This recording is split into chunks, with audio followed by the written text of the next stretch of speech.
Assalamualaikum warahmatullahi wabarakatuh. We are from Group 8 and we're going to present about utilitarianism.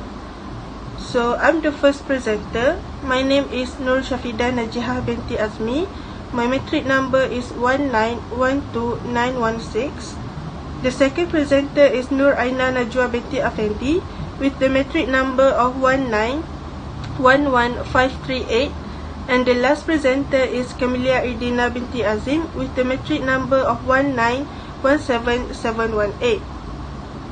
So first, I'm going to present about what is utilitarianism. So, utilitarianism gained popularity in the late 18th century due to Jeremy Bentham, who is an English philosopher.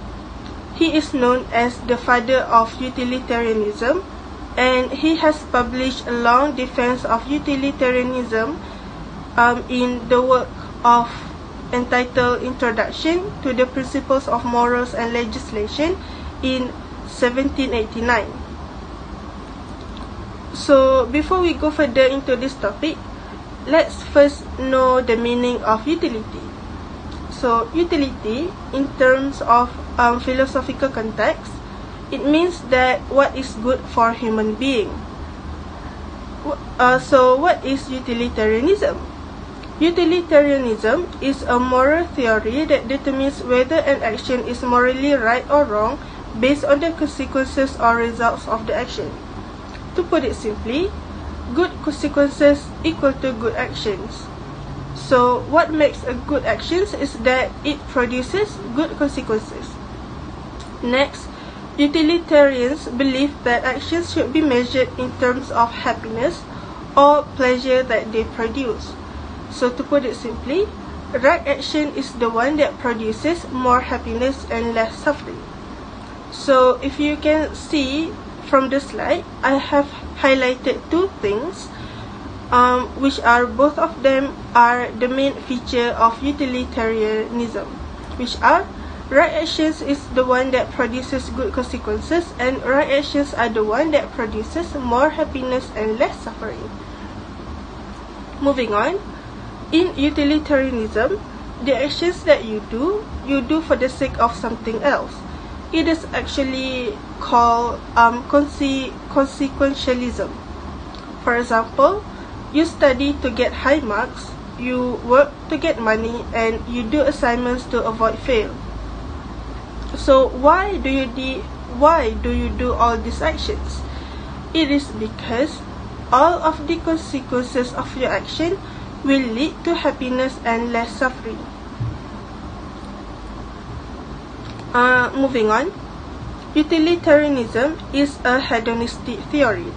Hedonistic theory is when we total up the amount of pleasure and pain of an action that we're going to do.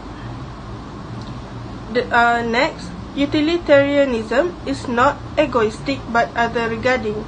It means that we pursue pleasure not just for ourselves but for as many people as possible.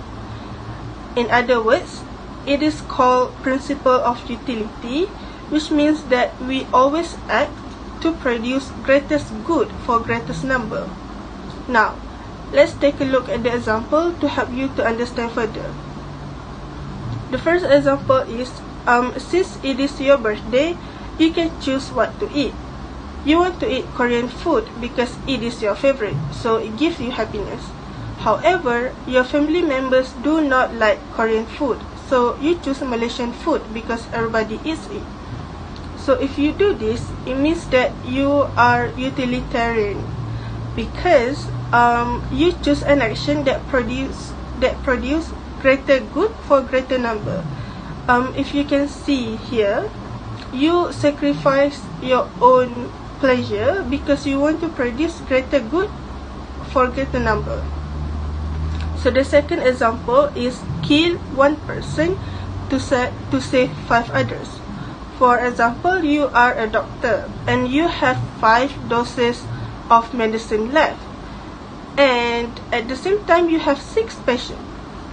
And this one particular patient, she needs all the 5 doses for herself to cure the illness. due to her medical condition. However, the other 5 patients only need 1 dose for each one of them. So you have to choose whether you want to save only that one person or you save that 5 others.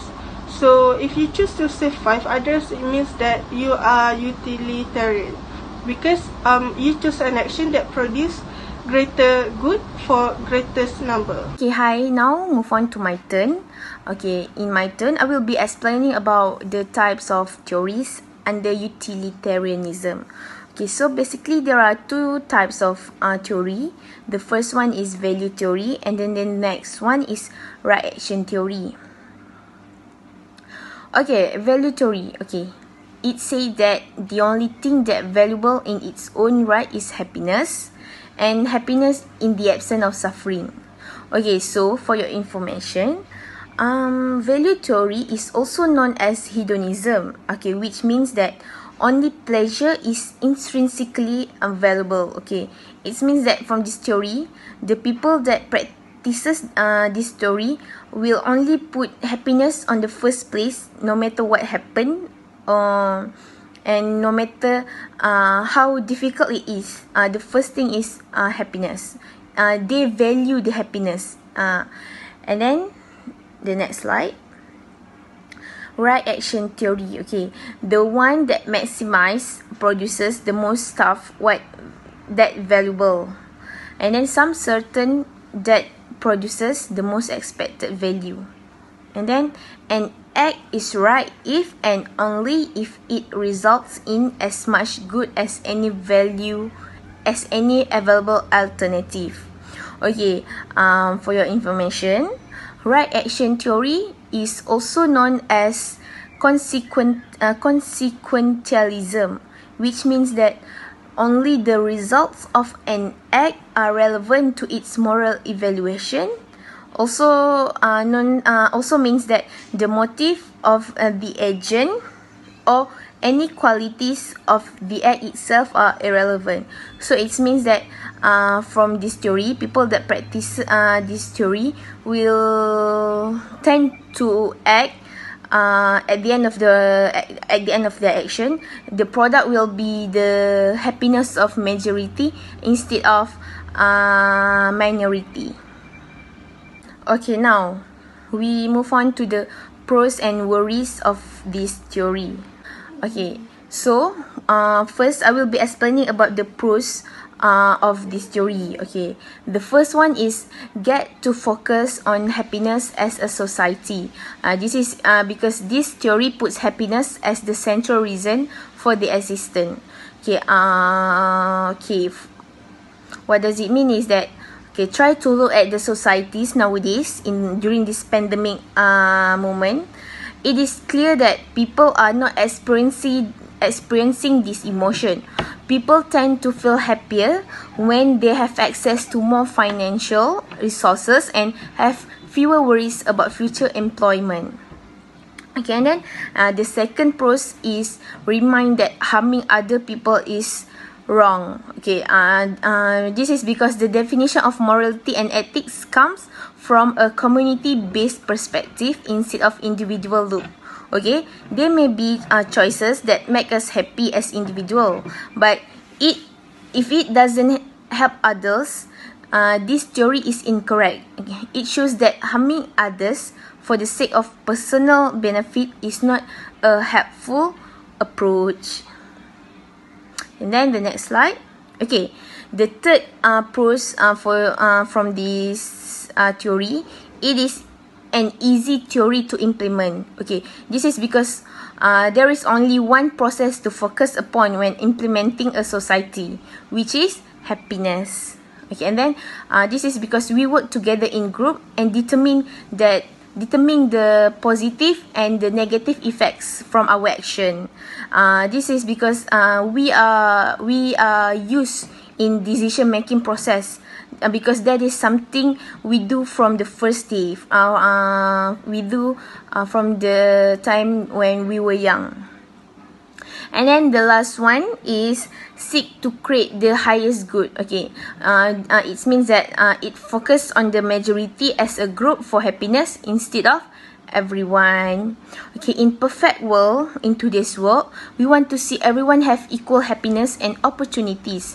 When we are pursuing the ideas that brings maximum level of joy into lives and limiting the potential of harm to occur.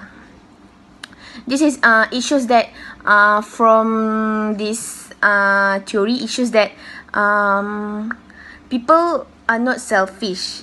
They are not only thinking about their happiness, but they also think about others too. Okay, next slide.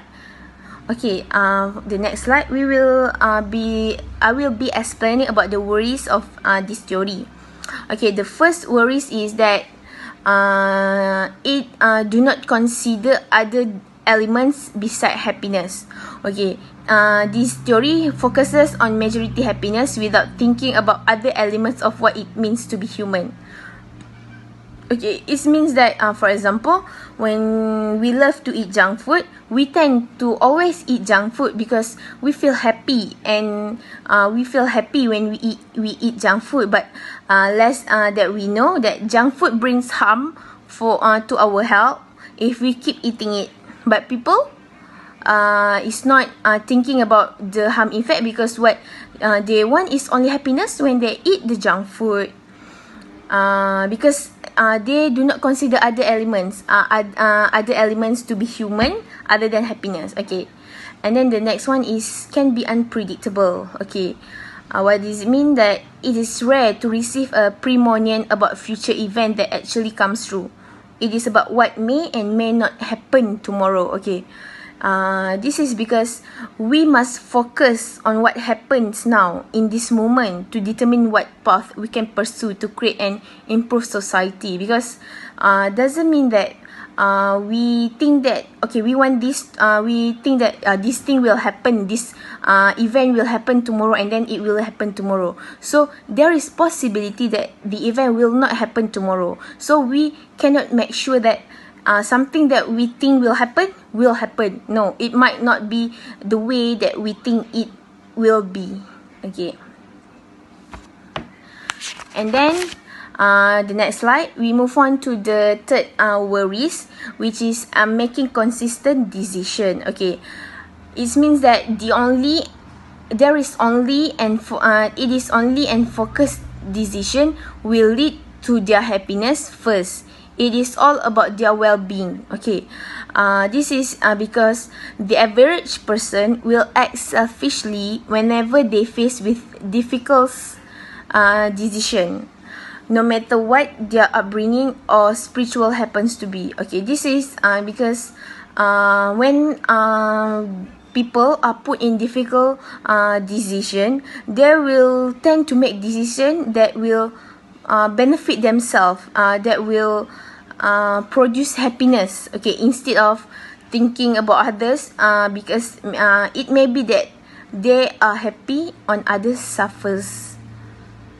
Okay, and then the last one is unrealistic perspective for society. Okay, it only focus the happiness of majority instead of minority. So this is because it makes it too easy for the majority to create harm using the balancing principle. Okay, happiness of they will not think about happiness of the minority. They will not even consider the happiness of minority, as long as the majority, the happiness of majority people are achieved. Because they the balancing, what does it mean by balancing principle is because they believe that the happiness of many people is more important than the happiness of of some people, of the less, the happiness of the less people, the minority of people.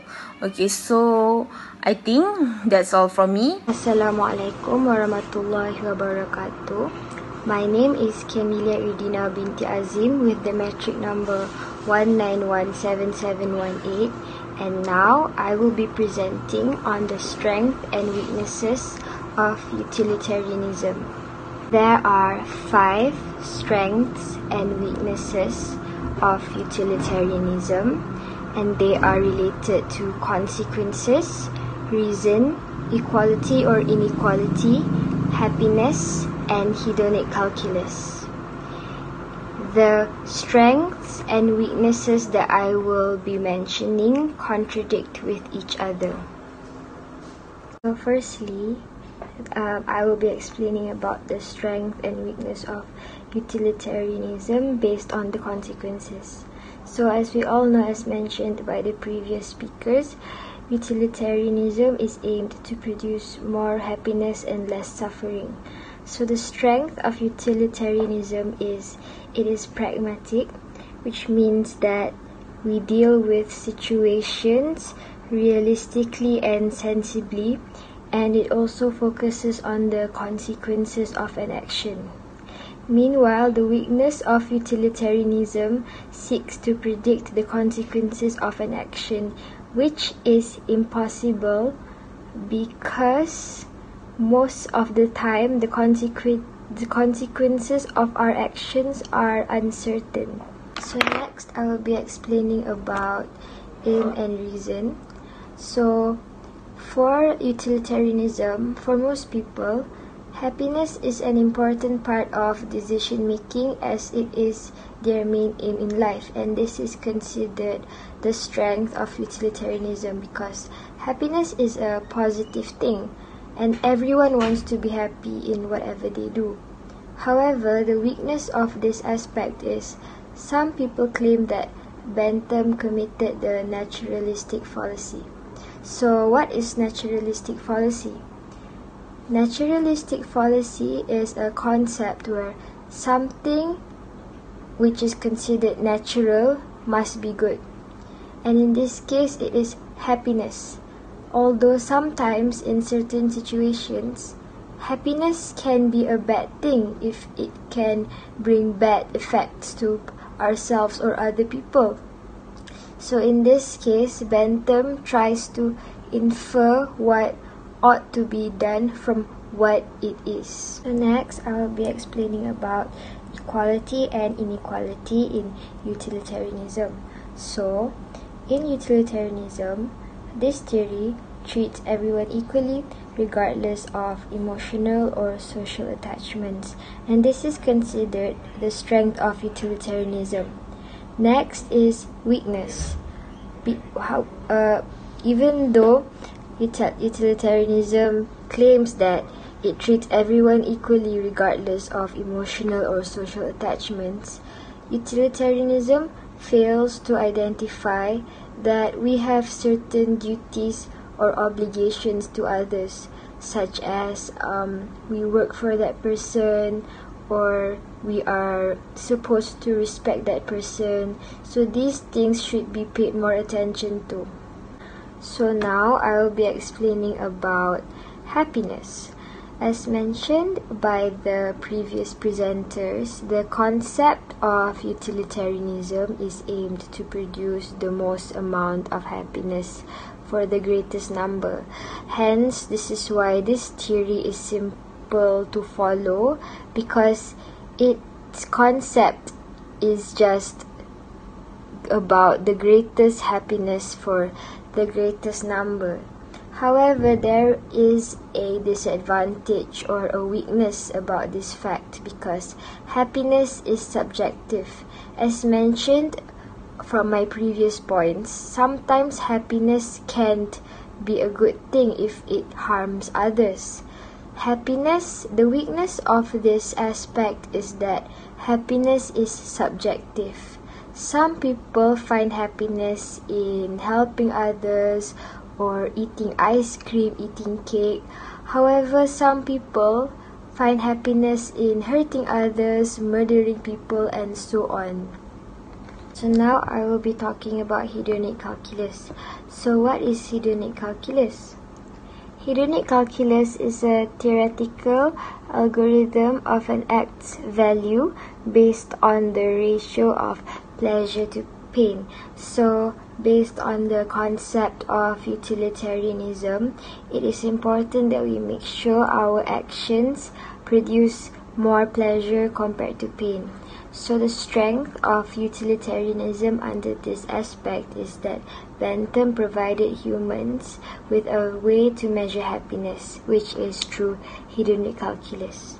However, the weakness under this aspect is that using the hedonic calculus to calculate the greatest happiness for the greatest number is considered impractical, because sometimes the actions that are decided through the hedonic calculus is considered immoral or unfair, just like the example where Jones is stuck in the under the transmitter and no one should save him because it will affect the live streaming of the football game for billions of people. This will cause Jones to suffer a lot of pain, and that is not right. So that is all from us. Thank you, and Assalamualaikum warahmatullahi wabarakatuh.